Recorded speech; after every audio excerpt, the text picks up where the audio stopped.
La historia de la humanidad es un gran lienzo en blanco, en donde tanto vencedores como vencidos, conquistadores y conquistados han plasmado con sangre, pólvora y fuego sus versiones de los sucesos, batallas y guerras que han existido desde que el hombre es hombre. Pero como sabemos, es usual que los vencedores siempre pinten su propia verdad por sobre todas las demás, relegando a los otros al olvido, y varios episodios de la historia han sido ocultados, borrados o completamente desaparecidos, y la mayoría de la gente simplemente no tiene ni idea de su existencia. En este episodio les hablaremos de una de las figuras más importantes, respetadas y admiradas en la historia de nuestro país, Miguel Hidalgo y Costilla, el padre de la patria.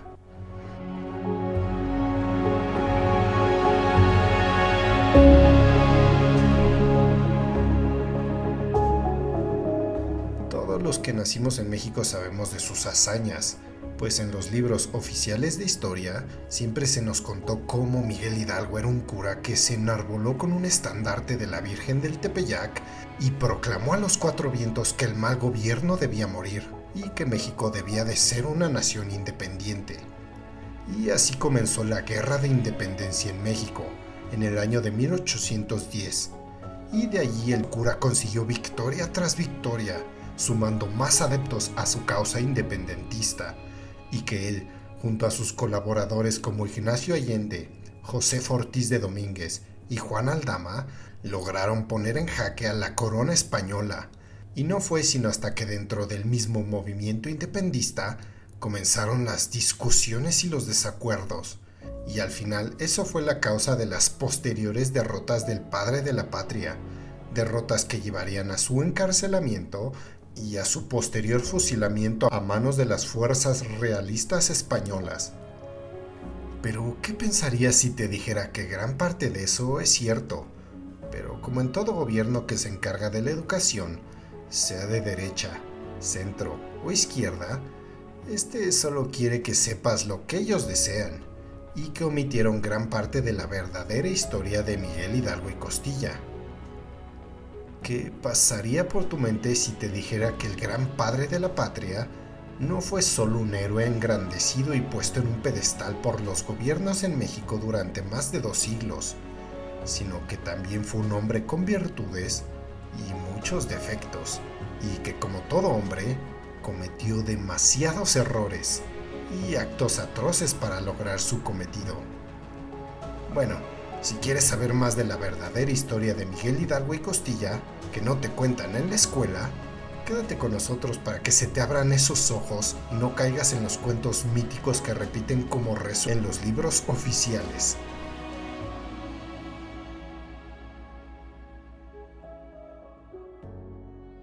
Era el 16 de septiembre de 1810 por la mañana. El sol todavía no salía y las personas del pueblo de Dolores apenas se preparaban para salir de sus casas y trabajar como de costumbre.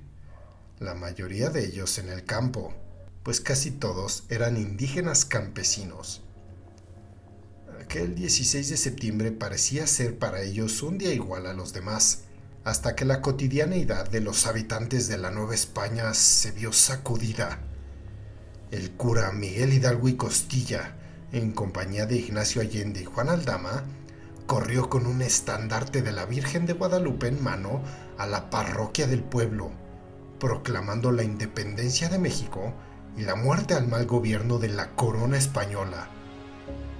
Después, de manera enérgica, tocó las campanas de la iglesia en la que se oficiaba misa e hizo un llamado para que el pueblo se levantara en armas y para que lo siguieran hasta el fin.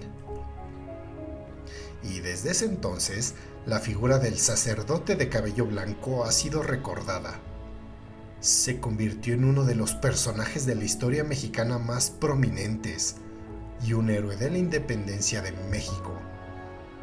Pero como lo hemos dicho, la versión oficial es más bien una versión a medias tintas. Las investigaciones en torno a su figura han conseguido desmitificar al héroe legendario que por tantos años estuvo en un pedestal de forma inmaculada. Su imagen idealizada de clérigo incorruptible y benefactor ha cambiado a lo largo del tiempo mientras más información se tiene de él.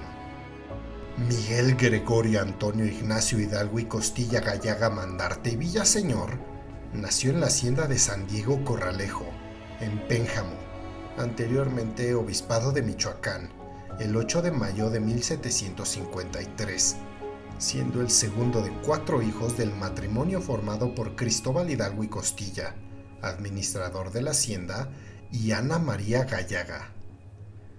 Y como él era el cuarto hijo, y generalmente a los terceros, cuartos y quintos hijos, que no tenían posibilidades reales a recibir ninguna herencia, se les enviaba a ser religiosos, pues tener a un hijo en la Iglesia Católica era algo muy bien visto en aquellos tiempos. Así que en junio de 1765, Miguel Hidalgo junto a su hermano José Joaquín partió a estudiar al Colegio de San Nicolás Obispo, ubicado en Valladolid, la capital de la provincia de Michoacán. En esta institución, Hidalgo estudió letras latinas, leyó a autores clásicos como Cicerón y Ovidio, y a otros tantos como San Jerónimo y Virgilio. Y aquí debemos apuntar que Miguel Hidalgo era, verdaderamente, alguien con una inteligencia superior, por lo menos en el plano de las letras y de alguna otra cosilla, pues a los 17 años de edad ya era maestro en filosofía y teología, por lo que entre sus amigos y condiscípulos se ganó el apodo de El Zorro, pues además mostraba gran astucia en juegos intelectuales. Además, Miguel Hidalgo aprendió el idioma italiano y también el francés, y así pudo leer a Molière, autor a quien años más tarde representaría en las jornadas teatrales y tertulias que él mismo organizaba, siendo párroco de Dolores. Pero Miguel Hidalgo no solo deseó estudiar lenguas europeas, pues gracias al contacto que tuvo con los trabajadores de su hacienda en su infancia, la mayoría de ellos indígenas, Hidalgo aprendió muchas de las lenguas indígenas habladas en la Nueva España, principalmente el otomí, el náhuatl y el purépecha, ya que la zona de Pénjamo era una de las regiones con mayor diversidad de los grupos indígenas y de contacto entre el mundo nativo y el español. En resumidas cuentas, todos estos conocimientos le permitieron a Miguel Hidalgo impartir clases de latín y filosofía, a la vez que seguía con sus estudios, y una vez que los culminó, trabajó en su alma mater desde el año 1782 hasta 1792, algunas veces como tesorero, otras como maestro, y desde 1788 como rector de la importante institución, a la edad de 35 años. Y ya después de todo esto, fue ordenado sacerdote en el año de 1803, y Miguel Hidalgo se hizo cargo de la parroquia de Dolores, en Guanajuato, en donde ciertamente trabajó para la comunidad, pues mejoró aunque fuera un poquito las condiciones de sus feligreses, como dijimos casi todos ellos indígenas y campesinos, enseñándoles a cultivar viñedos, a criar abejas y a dirigir pequeñas industrias de loza y ladrillos para que tuvieran más dinero en sus bolsillos y en general para que Dolores fuese más próspero, e incluso llegó a pagar algunas de las deudas de sus feligreses. Estudió náhuatl para ir a las comunidades más lejanas a confesar a los indígenas. Abrió empresas de cerámica y otras artesanías para dar empleo en las poblaciones más pobres, menciona el historiador mexicano Eugenio Aguirre. Y así pasaron los años, en donde el cura Miguel Hidalgo era buen cura, pero también era un parrandero, seductor, mujeriego y alma de la fiesta en Dolores. En su historia no contada por los libros de historia oficiales, se encontró que era un hombre acaudalado, con más de una noviecilla y al menos 5 hijos. El buen cura de Dolores gustaba del vino, del teatro y de las corridas de toros. Tenía una vida social muy activa, y en el tema de su relación con los habitantes de la ciudad de Dolores, podemos decir que actuaba más como un amigo que como un cura con sus apóstoles.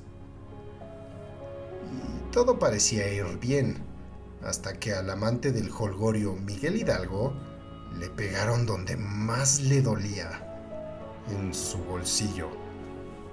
¿Acaso no empiezan así todas las revoluciones, independencias y rebeliones?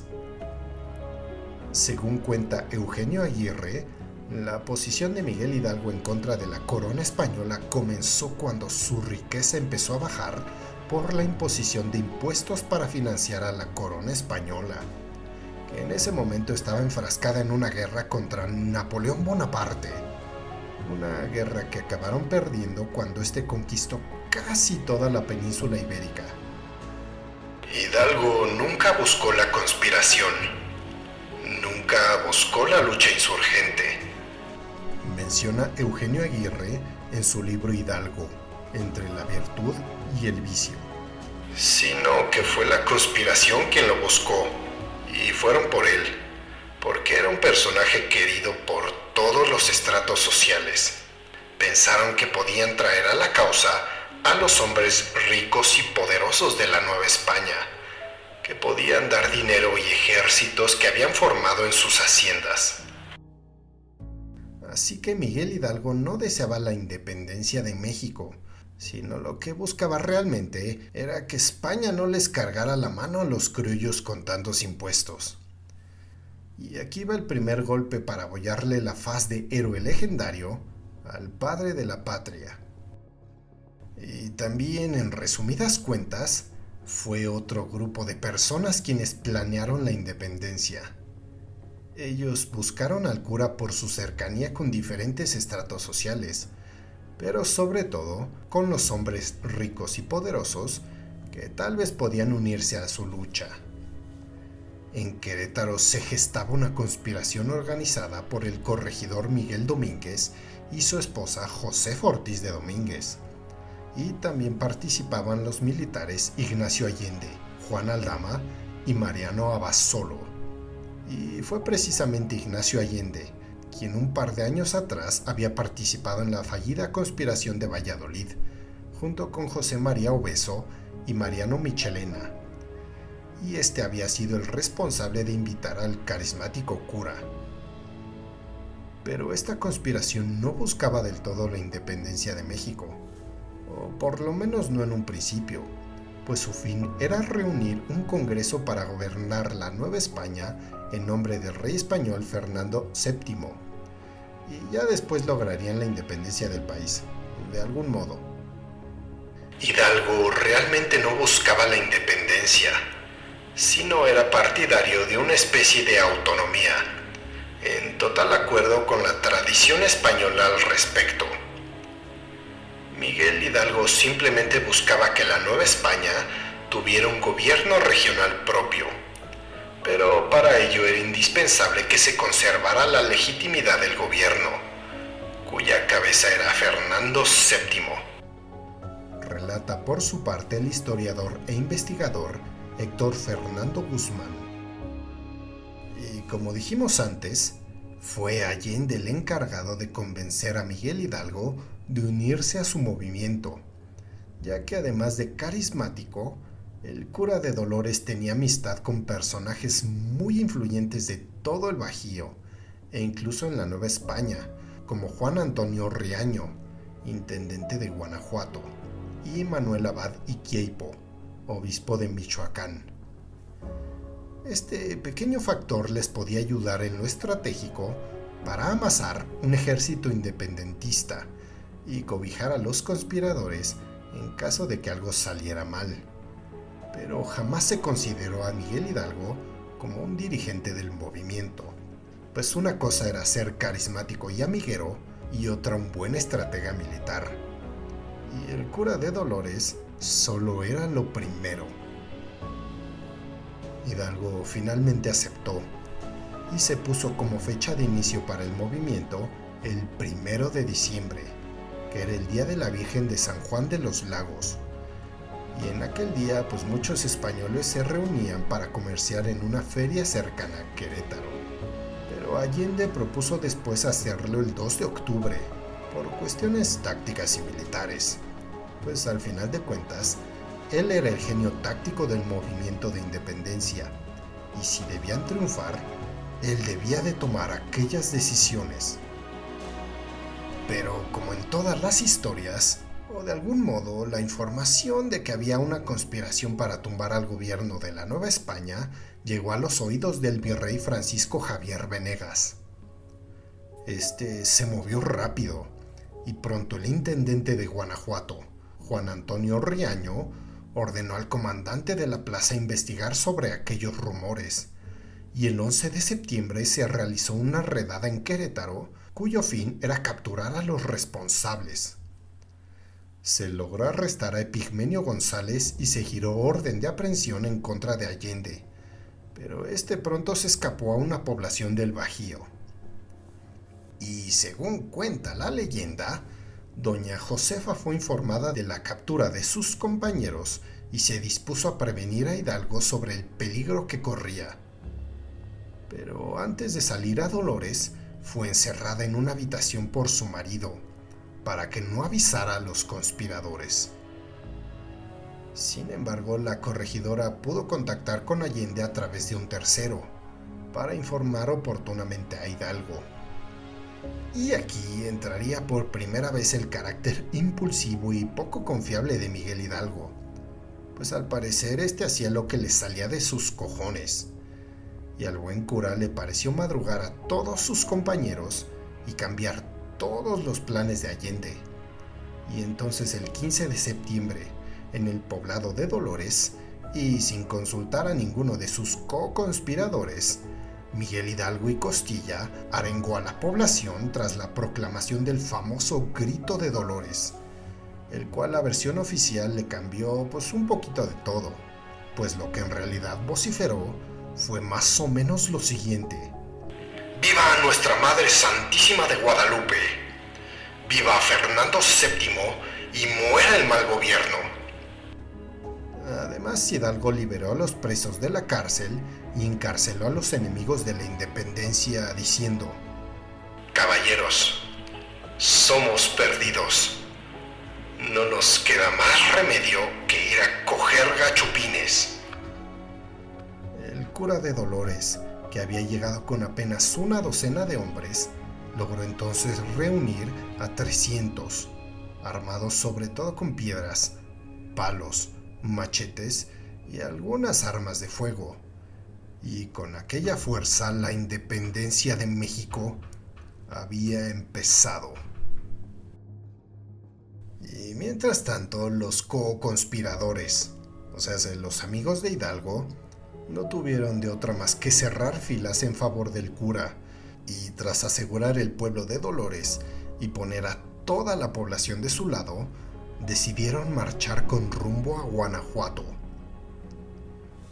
En el camino, el creciente ejército insurgente, que engrosaba sus filas con cada pueblo y poblado por donde desfilase, finalmente entró triunfante a San Miguel el Grande, donde Allende consiguió el apoyo de sus habitantes y que la gran mayoría de los soldados integrantes del regimiento de la reina se uniesen al movimiento, pues ellos confiaban en él como una figura militar de respeto, además de que había nacido en aquel pueblo, así que era querido y respetado por casi todos.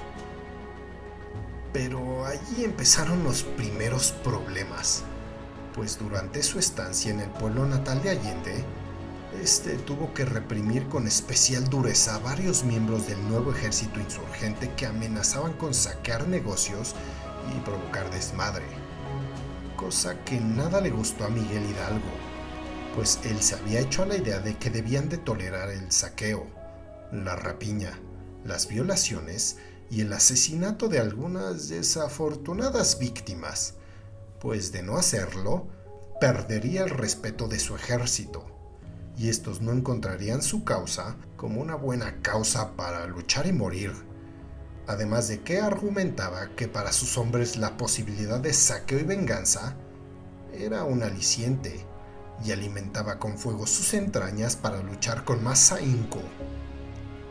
Y no solo esto era malo en sí, Pues parece ser que nuestro cura Hidalgo era de esos que piensan que el fin justifica los medios, pues la manera improvisada en que se inició el movimiento de independencia provocó que Hidalgo aceptara en sus filas a todo aquel que quisiera hacerlo, incluyendo a criminales que nada más estaban allí pues para obtener ganancias rápidas y otros para saciar su sed de sangre. Allende finalmente le dijo que solamente se podía asegurar el triunfo con una tropa arreglada. Incluso llegó a amenazar al cura de tomar caminos separados si éste no tomaba en cuenta sus ideas y continuaba haciéndose el tonto. Aquel enorme momento de tensión quedó disipado cuando finalmente Hidalgo accedió a tratar de convencer a sus hombres de que se moderaran un poco y controlaran sus impulsos lo más que pudieran, y reconoció a Allende como el encargado de llevar la organización de la tropa y las campañas militares, aunque todo aquello fue al parecer de dientes para afuera. Y así, tras dejar organizado el nuevo gobierno en aquel poblado y asegurar la cantidad de 80,000 pesos para los gastos del movimiento, el ejército insurgente partió con rumbo a Chamacuero el 19 de septiembre por la mañana, y después de llegar a aquel poblado, arrestar a los españoles del lugar y adquirir más adeptos para la causa, siguieron su rumbo hasta llegar en la noche a la hacienda de Santa Rita, en las cercanías de la ciudad de Celaya. Y desde allí, Hidalgo y Allende redactaron un ultimátum a la ciudad en la que ofrecían garantías a todos los españoles que se entregasen voluntariamente a los insurgentes, y de lo contrario, se les trataría con todo el rigor de la guerra. Y al mismo tiempo, los insurgentes amenazaban con matar a 78 españoles que llevaban consigo como rehenes si no se cumplían con sus demandas. Las autoridades locales no tuvieron de otra más que acceder a los términos, y el día 20 de septiembre, Celaya abrió sus puertas al ejército insurgente, que ya contaba en aquel momento con un total de 4,100 personas, con Hidalgo a la cabeza, portando su famoso estandarte. El día 21 de aquel mes, se pasó lista al creciente número de tropas, y Allende procedió a darle cierta organización, y sería durante aquel momento, en medio de los vítores del ejército independentista, en que los jefes principales del movimiento serían elevados a los siguientes cargos. Miguel Hidalgo y Costilla era ahora capitán general y protector de la nación. Allende era teniente general y Aldama mariscal de campo. Y ojito, Hidalgo, que como sabemos no sabía ni tenía idea de cómo ser un estratega militar, había sido puesto en la cadena de mando arriba de Allende, cosa que no le agradó a este, pero no tenía de otra más que seguir adelante con la guerra que ya había empezado. No había marcha atrás. El ejército insurgente arribó a Guanajuato el 28 de septiembre. Para ese entonces ya eran más de 90,000 personas, después de haber pasado por Celaya, León e Irapuato. Y tras 5 horas de combate en la lóndiga de Granaditas, los insurgentes se apoderaron de la plaza y dieron inicio al saqueo sistemático de la ciudad minera, así como una subsecuente masacre de sus habitantes, particularmente aquellos de ascendencia española, pero también pasaron por cuchillo a familias nacidas en México, en una vorágine de sangre y muerte. Y lógicamente, ante aquellos hechos, nuevamente se suscitaron discusiones entre Allende e Hidalgo, debido a la incapacidad del último para contener los desmanes cometidos por su turba de insurgentes iracundos e indisciplinados. El gran saqueo general de la ciudad se prolongó toda la noche y 2 días más. Y como podemos ver ya con este patrón, en Miguel Hidalgo podemos encontrar una falta de interés en que su movimiento fuera uno efectivo y disciplinado, y que su poca, o siendo sinceros, nula experiencia como estratega militar, lo convirtieron en un líder permisivo que no se inmutaba ante ninguno de los crímenes que cometían sus insurgentes, por más terribles que estos fueran. Sus tropas habían realizado masacres y saqueos en Celaya y Guanajuato, pero lo único que le importaba en aquel momento a Hidalgo era ganar batallas para continuar agrandando su imagen de hombre victorioso.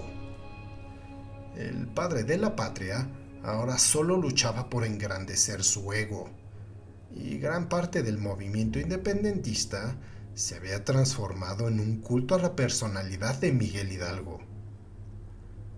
La toma de la ciudad minera mostró de forma evidente cuán precaria autoridad y poco control que sostenían tanto Hidalgo como Allende sobre las grandes muchedumbres desorganizadas, mismas que, si bien podían ser útiles debido a sus altos números, también entorpecían el avance del movimiento en otras zonas.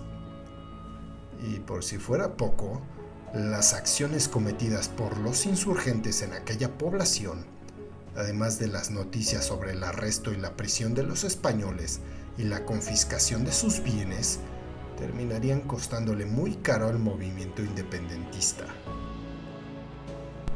Valladolid, capital de Michoacán y una de las ciudades más influyentes del virreinato, fue el siguiente objetivo de Hidalgo y de sus tropas independentistas, quienes salieron de la ciudad de Guanajuato el 3 de octubre. Y a los pocos días de esto se dio parte en la capital de la intendencia michoacana. Todos los ciudadanos ricos, principalmente españoles, comenzaron a huir semanas antes de la toma de la ciudad, sabedores de los actos atroces sobre la población civil que había realizado el ejército cuando tomaron Guanajuato. El 17 de octubre, Hidalgo finalmente entró a la ciudad y tomó como un regalito 400,000 pesos de la catedral para la causa insurgente, pues al final de cuentas, él era un sacerdote y el dinero de la iglesia era su dinero. Para el 20 de octubre se unió a Ignacio López Rayón en Tlapujahua y más tarde, ese mismo día, habló con José María Morelos y Pavón. Este sacerdote, que había sido un alumno suyo, pidió permiso para luchar a su lado, y a la postre se convertiría en el sucesor de Hidalgo al frente de la lucha, al serle encomendado levantar en armas a la costa del sur. Pasaron los días y la ciudad de Toluca cayó en poder de los insurgentes el 25 de octubre, y en la capital se rumoraba que un avance de los insurgentes era inevitable. En la batalla del Monte de las Cruces, en donde los insurgentes, que en aquel momento contaban con unos 80,000 combatientes, lucharon contra una fuerza realista de alrededor de 20,000 efectivos. Poco antes de dar inicio al combate, Allende, fiel a su instrucción militar, había propuesto que solo las tropas más experimentadas participasen en el combate. Pero Miguel Hidalgo, subido en su ladrillito, pensando que él sabía más, se había negado a aquella decisión, diciendo que los indígenas tomarían parte en la acción sí o sí. Al final del día, después de que el humo de las armas de fuego y los cañones se hubiesen acallado, los insurgentes se encontraron con una nueva victoria. Pero esta fue una victoria pírrica. Pese a la gran diferencia en cantidad de tropas de casi 4-1, los realistas habían conseguido infligir demasiadas bajas a las fuerzas rebeldes. Y si a eso le sumamos el hecho de que en el transcurso de la noche se dieron muchas deserciones del ejército independentista, la cosa no pintaba nada bien para el futuro del movimiento. Debido a esto, y ante las noticias de que las fuerzas combinadas de Félix María Calleja y Manuel de Flon se aproximaban a toda velocidad hacia la Ciudad de México para auxiliar al virrey Venegas, Hidalgo decidió no apoderarse de la capital del virreinato y dio la orden de volver y dar marcha atrás y regresar a la ciudad de Valladolid. Y aquello provocó aún más tensiones entre Hidalgo y Allende, por si no había las suficientes, pues este último sabía que la Ciudad de México estaba casi en sus manos y que todo por lo que habían luchado se estaba desmoronando ante sus ojos por no comprometerse a una acción definitiva. Pero mientras iban de regreso, el 7 de noviembre, las tropas realistas e insurgentes se encontraron por accidente en el camino y se batieron en la breve batalla de Aculco, donde las fuerzas de Manuel de Flon le infligieron una terrible derrota al ejército insurgente, que provocó que casi todos ellos huyeran en desbandada. Derrotado y sumamente molesto con Hidalgo por haber tomado decisiones tan estúpidas que los tenían en aquel momento tan bajo, y con los pocos efectivos que había logrado reunir, Allende se separó de Hidalgo, no sin antes tal vez mandarlo a importunar a su progenitora, y marchó de vuelta a Guanajuato, con el objetivo de reforzar la plaza ante la posible llegada de los realistas. Pero llegó tarde, pues el 25 de noviembre llegaron los realistas, y a pesar de los esfuerzos de Allende, y tras haber sostenido 6 horas de duro combate, la ciudad minera fue reconquistada por las fuerzas virreinales. El movimiento independentista pendía de un hilo, pues sus principales figuras ya no se podían ver ni en pintura. Verán, poco antes de la toma de Guanajuato por parte de los realistas, Allende había escrito apresuradamente a Hidalgo desde la población de Salvatierra, proporcionándole un plan que le permitiera coordinar de forma conjunta la insurgencia. Hidalgo desde Valladolid y Allende desde Guanajuato, para así causar más dolores de cabeza a los realistas. Pero no había recibido ninguna respuesta por parte del párroco, cosa que aumentó más su frustración.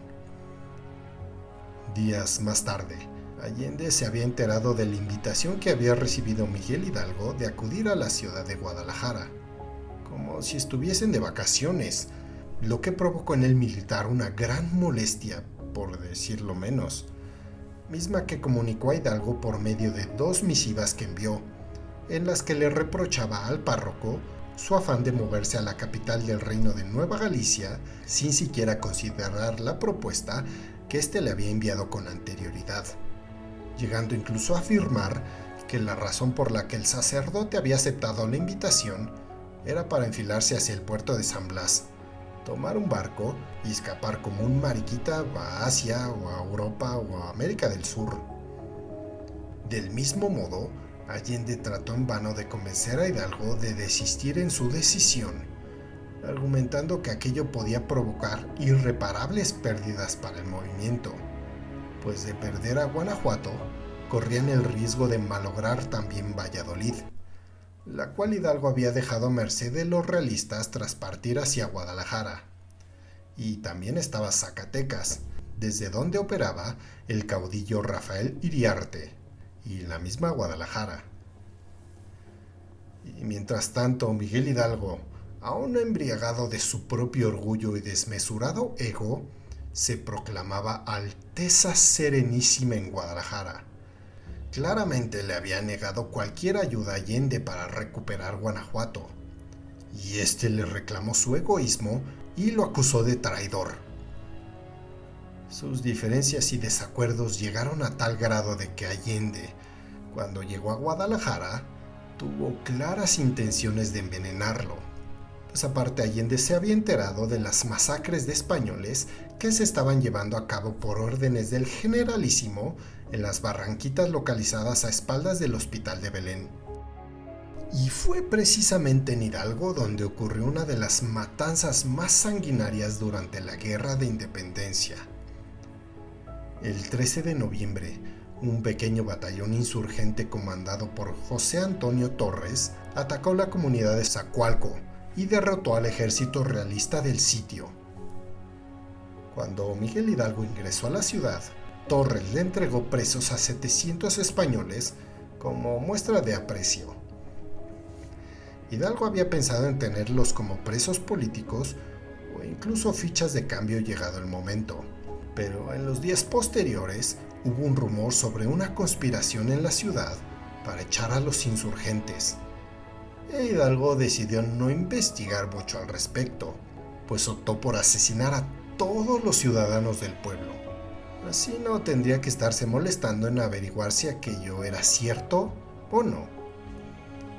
En grupos de 30 en 30, personas del ejército insurgente asesinaron a puñaladas a todos los habitantes del pueblo: mujeres, niños, ancianos y hombres. A pesar de que Allende intentó impedir la masacre de personas que pudieron ser inocentes, el cura no quiso hacer caso y continuó hasta que todos murieron. Y de allí todo fue de mal en peor para los primeros caudillos independentistas. Aunque en Guadalajara estaban reforzando su movimiento y amasando un nuevo ejército, estaban a las vivas, pues sabían que sus enemigos estaban al acecho. Y en los primeros días del año 1811 sabían que este había tomado la ruta de León a San Juan de los Lagos. Así que los altos mandos insurgentes celebraron una junta de guerra el 10 de enero para acordar la estrategia más adecuada para combatir a los realistas. Y una vez más, como había sucedido antes de la batalla del Monte de las Cruces, la junta quedó polarizada en dos opiniones opuestas. De nuevo Allende e Hidalgo chocaban cabezas. Por un lado se encontraban las propuestas de Allende, Aldama y el resto de los militares de carrera, quienes proponían retirarse de Guadalajara y entregar a Calleja la plaza, en tanto que en lugar de arriesgar toda la tropa en una sola acción, era mejor dividirla en 6 o más fracciones que hostigarían al enemigo y retirarse a Querétaro o capturar Zacatecas. Pero del otro lado, Hidalgo, confiado en la superioridad numérica y aprovechando la gran influencia que ejercía sobre el resto de los mandos insurgentes, propuso salir y batirse contra los realistas, confiando erróneamente en que contaría con la ayuda del caudillo insurgente, Rafael Iriarte, a quien se le había encomendado mandar sus tropas desde Zacatecas para su auxilio. Una vez más al furibundo Allende no le quedó de otra más que acatar las órdenes del generalísimo y fijar la fecha de salida de la ciudad para el 14 de enero de 1811. Tal vez la idea de envenenarlo no hubiera sido una mala opción. Seguramente estaba pensando Allende en aquel momento. Días después, tras enterarse de que las tropas del realista Calleja habían vencido a una avanzada insurgente en Urepétiro, los insurgentes apresuraron el paso hasta llegar a Zapotlanejo el día 15 de enero para llegar y levantar el campamento en las cercanías del puente de Calderón. Un día antes del combate, Allende, pese a las dudas que tenía con respecto al estado actual de las tropas insurgentes que tenía a su mando, quedó como el comandante general de todo el ejército y se encargó de organizar las posiciones que tomarían las tropas para el combate y los líderes que quedarían al mando de cada una de ellas. José Antonio "El Amo" Torres quedó a cargo de una gran batería de 67 cañones de diversos calibres, 12 columnas de infantería encargadas de custodiar la batería quedaron bajo el mando de Aldama, la caballería insurgente a cargo de Abasolo y una fuerza insurgente posicionada por delante del puente a cargo de Miguel Gómez Portugal. Empezó pronto la batalla y en el punto más álgido del combate, Allende ordenó disparar todas las 67 piezas de artillería, lo que, dada la poca preparación y disciplina marcial de las tropas insurgentes, provocó un incendio que alcanzó los cajones y cartuchos de pólvora que las fuerzas insurrectas llevaban consigo, soltando explosiones que mataron e hirieron a muchos, lo que desató una desbandada general que los realistas aprovecharon para finalmente derrotar a los insurgentes, tras casi 6 horas de combate. Tras la derrota en la llamada Batalla del Puente de Calderón, los insurgentes emprendieron la huida con rumbo hacia Aguascalientes. El 24 de enero, en la hacienda del Pabellón, Allende, ahora sí sin poder contener su ira, junto con otros altos mandos de la insurgencia, exigieron la renuncia de Hidalgo como cabeza del movimiento. Tras momentos de tensión, Ignacio López Rayón, secretario de Hidalgo, propuso como solución que su patrón conservara el mando político, mientras que Allende tendría el mando militar. No obstante, en la práctica, el liderazgo del cura solamente tuvo un carácter simbólico, y Allende se convirtió de facto en el único líder de la insurgencia, mientras que Hidalgo fue reducido de forma gradual y discreta a la calidad de prisionero por parte de sus propios colaboradores. El ego de Miguel Hidalgo y Costilla le había hecho caer desde lo más alto. El padre de la patria fue víctima de sus propios errores. Al llegar el ejército insurgente a Catita de Baján el 21 de marzo, Allende y sus compañeros fueron traicionados por Ignacio Elizondo, y estos fueron emboscados y apresados, y junto con los otros cabecillas del ejército insurgente, este fue conducido a la ciudad de Chihuahua, donde todos ellos fueron juzgados y fusilados el 26 de junio.